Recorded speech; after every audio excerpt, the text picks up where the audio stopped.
愛護香港力量成員去到一個票站外面示威，反對佔中行動嘅投票活動。喺香港嘅基本法裏邊，我哋係應該係冇公投。咁如果任何人都係可以胡亂自己去創造一個公投俾香港市民，係完全係唔合法同埋唔合理。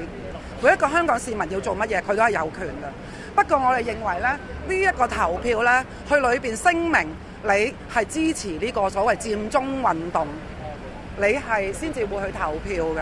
咁去將呢個投票捆綁咗落去個佔中嗰度，所以我哋一定要嚟反對咯。公投違法違憲，公投違法違憲，佔中犯法，佔中犯法。一批愛護香港力量成員去到佔中運動銅鑼灣一個票站外邊抗議，佢哋又指有人嘗試胡亂輸入身份證嘅號碼同埋手機號碼都可以投票，質疑呢項投票嘅公信力。